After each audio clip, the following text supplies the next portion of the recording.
நான் நடிகை ஜெயதேவி பேசுகிறேன். மின்மினி மீடியா போட்டுட்ருக்கேன், நீங்கள் பார்க்குறீங்கல்ல, அதுலேருந்து நடிகை ஜெயதேவி பேசுகிறேங்க. நீங்கள் எல்லோரும் சந்தோஷமாக இருக்கீங்க நான் நம்புகிறேன் ஃப்ரெண்ட்ஸ். நான் வெளியே போகிறேன், 2 வீலர் எடுத்துக்கிட்டு வெளியே போகிறேன். ஆனால் என் பையன் என்ன பண்ணுறான், நீங்கள் ஹெல்மெட் போடாமல் போகக்கூடாதுன்னு சொல்லிட்டு என்னை வச்சு வரான். பாருங்கள், வச்சு வரான் ஃப்ரெண்ட்ஸ். ஹெல்மெட் எடுத்துகிட்டு தான் நான் இந்த ஹெல்மெட் போட்டுட்டு தான் போகணுன்னு என் பையன் ரொம்ப மிரட்டுறான் ஃப்ரெண்ட்ஸ். ஹெல்மெட் போடாமல் போனால் போலீஸ் வந்து என்னை பிடிச்சிருவான். இந்த ஹெல்மெட் போடாமல் வண்டி ஓட்டிட்டு போனேன்னா போலீஸ் வந்து உன்னை பிடிச்சிருவோன்னு மிரட்டுறான் ஃப்ரெண்ட்ஸ். அது மட்டும் இல்லை, 1000 ரூபா ஃபைன் போட்டுருவான்னு சொல்கிறான். ஹெல்மெட் போட்டு தான் வண்டி ஓட்டிகிட்டு போகணும்னு சொல்கிறான் ஃப்ரெண்ட்ஸ்.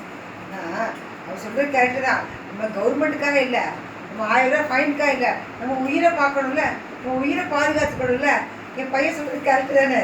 ஹெல்மெட் போட்டு தானே வண்டி ஓட்டணும். பாருங்கள், ஹெல்மெட் போட்டுட்டு வண்டி ஓட்டிட்டு போனால் நமக்கு வந்து உயிர் கவசம். ஃபைனும் கட்ட வேண்டாம், போலீஸ்க்கும் பயப்பட வேண்டாம். சேஃப்டியாக போயிட்டு சேஃப்டியாக வரல, போயிட்டு நிம்மதியாக வரல ஃப்ரெண்ட்ஸ். சொல்கிறது கரெக்டு தானே. நான் சொல்கிற கருத்து உங்களுக்கு பிடிச்சிருக்கா? அப்போ சப்ஸ்கிரைப் பண்ணுங்கள் ஃப்ரெண்ட்ஸ்.